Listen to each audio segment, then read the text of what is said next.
I was thrilled when our incredible guest tonight came out and started campaigning for me way back in Iowa before the caucuses, because I love the message. When you get knocked down, which everybody does, what matters is get back up. Stand up for what you believe. Know the power of your own voice. It can change the world. And let's once and for all, as we welcome her to the stage, let's prove that love trumps hate. Katy Perry. Give me a beat.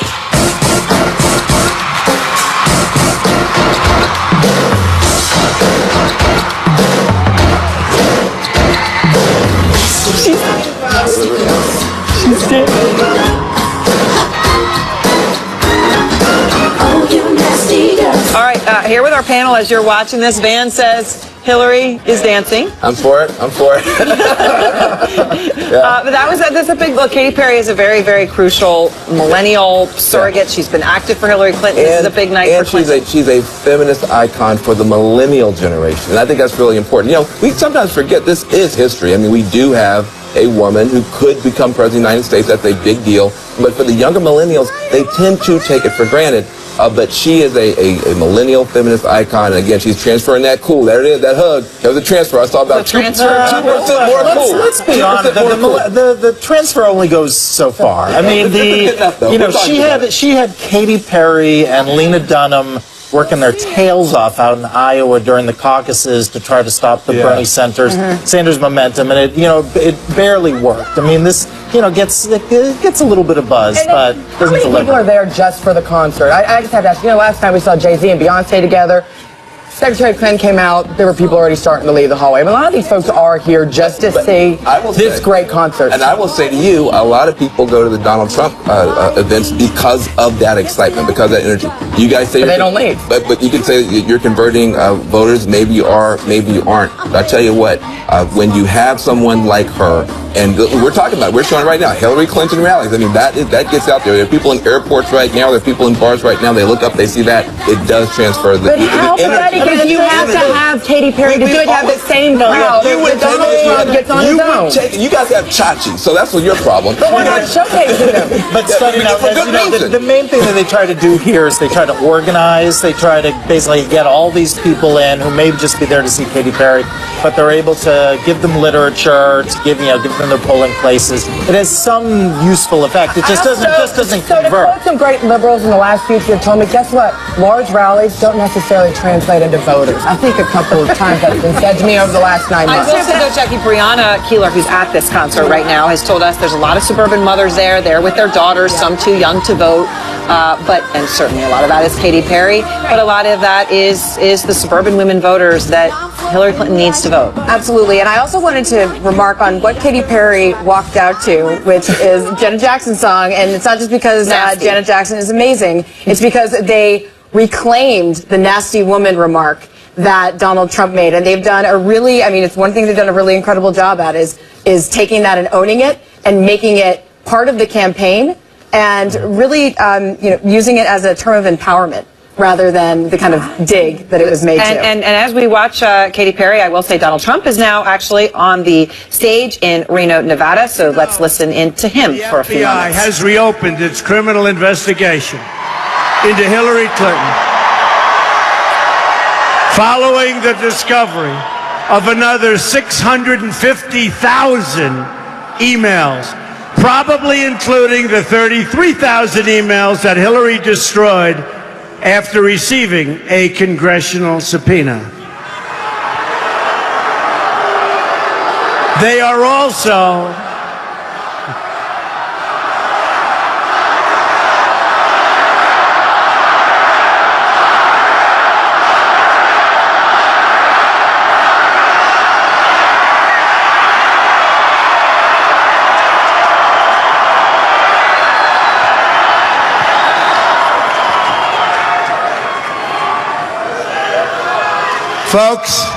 Folks, she shouldn't be allowed to run. Okay, sure. And I'm not talking about what happened last Friday. I'm talking about right now. She shouldn't be allowed to run. When you look at General Cartwright, 4-star general, for doing almost nothing by comparison, could serve 5 years in jail. That happened 2 weeks ago. General Petraeus destroyed their lives for doing nothing by comparison. How about the young man took pictures of his submarine? He wanted to have some pictures. The submarine's not like it's a brand new submarine. It's many years old. They put him in jail for a year. And she does all of these different things. They're also conducting a second criminal investigation into Hillary's illegal pay-for-play corruption at the State Department. There's virtually no doubt that FBI Director Comey and the great special agents of the FBI will be able to collect more than enough evidence to garner indictments against Hillary Clinton and her inner circle, despite her efforts to disparage them and to discredit them. If she were to win this election, it would create an unprecedented constitutional crisis. In that situation, we could very well have a sitting president under felony indictment and ultimately a criminal trial.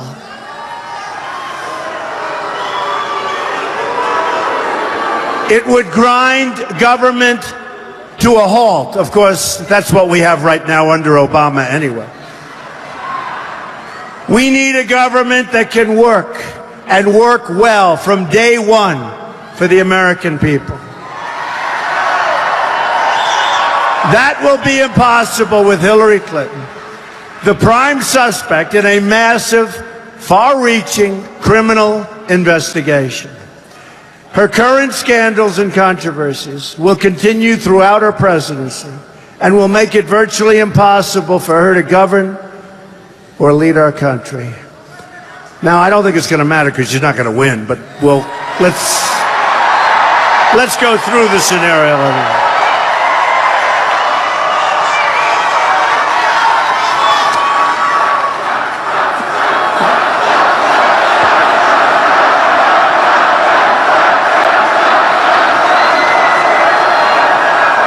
By the way, does anybody speak better about this subject than our legendary mayor, Rudy Giuliani? Does anybody? Huh? He's the greatest.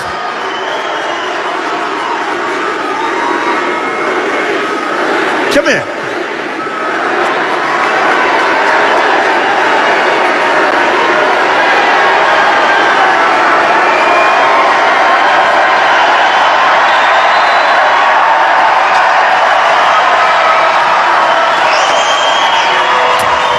Special guy. New York was crime infested, filthy, dirty, problems all over the place. Rudy came in, he straightened it out. Straightened it out. Thank you, Rudy, for everything. If she ever got into the Oval Office, Hillary and her special interest would rob our country blind. You see what's going on? At the heart of this election is one simple question. Will our country be governed by the people or by the corrupt political class?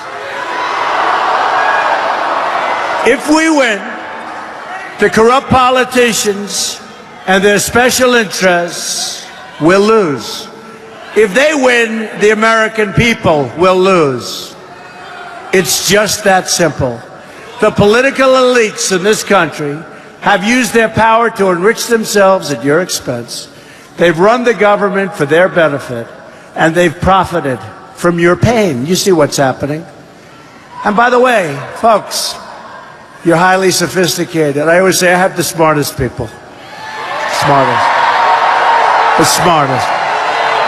And I have the most loyal people by far. And that's borne out in every poll they take. In fact, they're very worried. You know, with all the polls that are happening, we're winning all over the place. We're winning in Iowa. Just came out, we're 7 points up. We're winning in Ohio. We're winning in New Hampshire. We're winning in North Carolina. I think we're going to win the great state of Pennsylvania. Based on turnout, I think we're going to win Florida. You know, all right, this is Donald Trump speaking in Reno. Hillary Clinton, as you saw in Pennsylvania right now at a Katy Perry concert, they are using every second that they can. We came in, Jack. It seems like that's done. Right now, Donald Trump is just trying to get his people out. And that is a message that has rallied his people and will get them to the polls because they don't like Hillary Clinton. They don't think she should be in office. And when they hear Donald Trump say that, it makes them want to get to the polls. And of course, John, it's not just his base that has an issue with the emails. It's the Republican establishment. Yes. To the extent that he is trying to reach those more moderate Republicans, they're not at a rally like that tonight, but they hear those FBI, whatever he says about the FBI, sure, that well, again, this resonates because it resuscitates all the old issues with the Clintons, fights with law enforcement, honesty, trustworthiness, the things that have been a drag on her approval ratings over the course of this campaign. The email scandal is a proxy for resuscitating all those concerns about the allegations of corruption and those culture war fights even within law enforcement during the first Clinton administration. You heard there Donald Trump bringing back up the specter of an indictment, a constitutional crisis. Now, what's significant about that isn't only that the crowd likes it, the surreal fact that lock her up has been an applause line and a rallying cry over the course of this campaign, but that even Trump's campaign manager, Kellyanne Conway, said earlier today that that's inaccurate, right? There is no evidence or actual reporting of any indictment. But she said that it doesn't matter because the damage has been done. Now, that's a deeply cynical, if honest, assessment of why this gets brought up over and over again. But it's going to be one of those wedges that's very difficult to heal. Okay, all staying with me, and of course our coverage of Election Day, Tuesday, just 3 days away. We are here, though, all night with you tonight. Next, North Carolina, the state that could turn the entire election. You heard Trump reference it. We are live in Charlotte. And Tim Kaine, coming out tonight, speaking of the FBI, he says some in the FBI, in his words, are actively working to help Donald Trump.